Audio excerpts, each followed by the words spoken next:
Halo semua, balik lagi di channel Toraokun. Sebelum pembahasannya dimulai, silahkan klik tombol subscribe dan aktifkan lonceng notifikasinya supaya kalian gak ketinggalan info dan teori terbaru seputar One Piece. Buat kalian yang mau informasi tambahan soal SBS atau databook, kalian bisa follow Instagram Toraokun. Di sana admin akan memposting soal SBS, databook, dan berbagai teori singkat. Sekarang lanjut ke pembahasan. Cerita dan konflik yang terjadi di Pulau Egghead telah menjadi semakin menarik. Pada chapter-chapter ke depan nanti pun dapat dipastikan bahwa masih ada banyak hal menarik yang akan diperlihatkan, sehingga cerita menjadi kian seru untuk diikuti. Selain kebangkitan robot kuno, Luffy akan mendapatkan sesuatu yang lain yang berhubungan dengan Joy Boy. Itu merupakan senjata, karena dalam siluet Nika, dia memegang senjata berupa pedang dan tombak. Luffy memang bukan tipe petarung yang mengandalkan senjata, namun dalam chapter lalu kita bisa melihat dia menggunakan senjata pemukul baseball. Jadi, Luffy dalam wujud Nika bisa bertarung dengan cara apapun, entah itu pakai senjata atau tidak. Jadi, jika Luffy mendapatkan senjata legendaris Nika tersebut, dia akan menggunakannya dengan sangat baik. Kemunculan senjata tersebut bisa dari berbagai cara, entah Luffy tiba-tiba memunculkannya lewat imajinasinya, atau robot kuno yang membawakannya untuk Luffy. Kemunculan senjata-senjata ini akan membuat Gorosei semakin kaget, bahkan Im Sama pun akan mengetahuinya. Kenapa Im Sama bisa tahu? Karena ada rahasia dari tatapan aneh para Gorosei. Seperti yang kita tahu, Gorosei memiliki tatapan yang aneh ketika mereka sedang berada dalam bentuk perubahan monster mereka. Hal tersebut pertama kali disadari oleh Sanji ketika dia melihat mata Saturn dalam mode full monster sang Gorosei itu. Memang ada keanehan yang mengerikan dari tatapannya.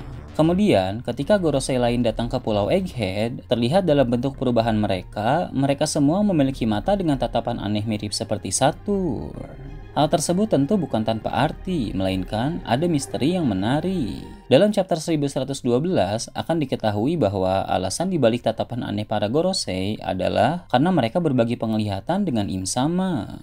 Jadi, apa yang dilihat oleh Gorosei bisa dilihat juga oleh Im Sama. Akan ditampilkan Im Sama sedang duduk di tahta kosong sambil memantau keadaan di Pulau Egghead melalui mata para Gorosei. Dari sana, dia bisa melihat apa yang Gorosei lihat, seperti aksi hebat dari Gear 5 Luffy dan keterlibatan dari para raksasa Elbaf yang tangguh di pulau masa depan itu. Beberapa saat kemudian, para Gorosei akan melihat robot kuno yang telah bangkit. Sebab, dengan ukuran tubuh yang luar biasa besar, kebangkitan dari robot kuno itu tentu sangat mencolok. Jadi, para Gorosei pun akan memandang ke arah robot tersebut. Saat Gorosei memandang ke arah robot kuno, maka Im Sama yang bisa melihat melalui pandangan Gorosei pun akan langsung mengetahui kebangkitan dari robot itu. Im Sama sepertinya mengenal robot kuno. Dia tahu kekuatan dan identitas asli dari robot tersebut. Karena baik Im Sama maupun robot kuno sama-sama sudah ada sejak abad kekosongan. Dengan melihat robot kuno akan membuat Im Sama teringat kembali momen-momen tertentu dalam abad kekosongan. Im Sama pun menyadari bahwa kebangkitan dari robot kuno itu sekarang ini merupakan masalah yang tidak sepele. Sang robot bisa mengakibatkan hal yang buruk bagi pemerintah dunia. Berhubung Im Sama bisa melihat apa saja yang bisa Gorosei lihat di Pulau Egghead, maka ada potensi Im Sama akan mengambil tindakan tertentu jika memang hal itu sangat diperlukan. Ketika senjata-senjata Joy Boy muncul di sana, Im Sama akan semakin panik karena dia tahu senjata tersebut memiliki daya serang yang sangat luar biasa. Sementara Im Sama memantau keadaan di Pulau Egghead dari tahta kosong, di bagian bawah ternyata ada orang-orang yang sedang berlutut menghadap Im Sama. Salah satu dari mereka adalah Garling Vigarland, sehingga dapat disimpulkan bahwa orang-orang lain di sana semuanya juga kesatria suci. Mereka sedang menunggu perintah dari Im Sama. Keadaan saat ini memang telah semakin kacau dan tidak terkendali.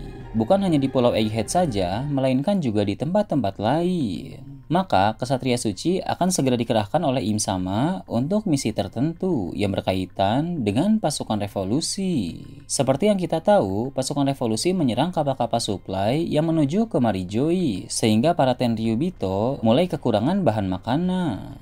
Sepertinya Ksatria Suci akan diperintahkan untuk mengurusi masalah tersebut. Jika Ksatria Suci sudah mulai bergerak, maka Dragon dan kawan-kawan pun tidak akan tinggal diam. Dragon dan kawan-kawan akan segera menunjukkan aksinya melawan para Ksatria Suci.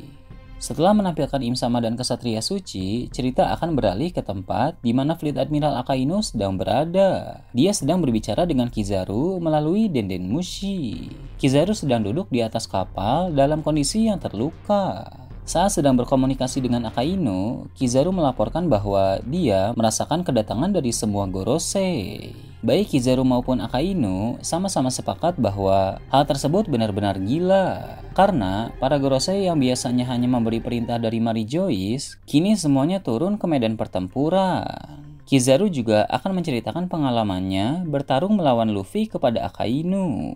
Menurut Kizaru, kekuatan Luffy saat ini berada pada level yang tidak terukur. Awakening buah iblis dan kekuatan haki Luffy membuat dia menjadi sangat tangguh. Akainu pun akan merespon dengan bilang bahwa sangat disayangkan 2 tahun lalu dia gagal menghabisi Luffy di Marineford. Dalam percakapan mereka, Kizaru juga akan berkata, jika para Gorosei gagal untuk menghentikan Luffy di Pulau Egghead, maka kedepannya Luffy sudah tidak akan bisa dihentikan oleh siapapun juga, termasuk oleh Akainu. Kizaru bisa berkata begitu karena dia sudah merasakan sendiri kekuatan Luffy saat ini. Akainu pasti geram mendengar hal itu, tapi di sisi lain Akainu pun tahu bahwa Kizaru tidak main-main dengan perkataan tersebut. Sementara itu, saat kekacauan masih terus terjadi di Pulau Egghead, video dari Vegapunk pun masih terus tersiar ke seluruh dunia karena Gorosei belum menemukan sumber dari siaran tersebut. Banyak orang di seluruh dunia antusias untuk menonton atau mendengar isi pesan Vegapunk. Akan diperlihatkan beberapa nama besar yang sedang menonton dan mendengar hal itu. Di markas Cross Guild, para petinggi organisasi tersebut sedang menonton video Vegapunk. Di sana akan diperlihatkan ada siluet orang misterius yang duduk di tempat yang sama dengan Buggy, Mihawk, dan Crocodile. Kemungkinan besar orang itu merupakan anggota baru yang menjadi salah satu petinggi dalam Cross Guild. Organisasi itu memang butuh tambahan orang-orang kuat baru agar kekuatan tempur mereka meningkat dan bisa bersaing dengan kelompok Yonko lain. Selain Cross Guild, bajak laut rambut merah pun akan diperlihatkan. Berbeda dengan Cross Guild yang menonton siaran pesan Vegapunk, bajak laut rambut merah hanya sekadar mendengar siaran itu memakai suatu denden musik suara karena mereka sedang berada di atas kapal, yang mana tentu tidak ada denden musik untuk memutar video. Di sana, Ben Beckman akan berkata bahwa pemerintah dunia tidak akan membiarkan pesan tersebut terus tersiar. Dia bisa menduga bahwa pemerintah dunia telah mengirim kekuatan besar ke Pulau Egghead. Shanks pun setuju dengan dugaan itu. Para kru itu juga akan membicarakan soal Luffy karena dari berita mereka tahu Luffy pun sedang berkonflik dengan angkatan laut di Pulau Egghead. Jadi ada hal-hal besar yang sedang terjadi di pulau masa depan itu. Para kru pun akan bertanya kepada Shanks apakah mereka akan mengambil suatu tindakan yang berkaitan dengan kehebohan yang terjadi akhir-akhir ini atau tidak. Walau belum diketahui apa jawaban dari Shanks, tapi ada indikasi bahwa Shanks akan segera melakukan sesuatu yang besar dengan tujuan tertentu. Entah dia akan datang ke Pulau Egghead atau akan pergi ke tempat lain. Yang jelas Shanks akan melakukan sesuatu yang menarik perhatian dunia. Nah itu tadi berbagai hal menarik pada chapter 1112. Gimana menurut kalian? Silahkan tulis di kolom komentar di bawah. Oke, segitu aja untuk pembahasan kali ini. Jangan lupa like, share, dan subscribe untuk video menarik selanjutnya. Gue Tora Okun, Shambles.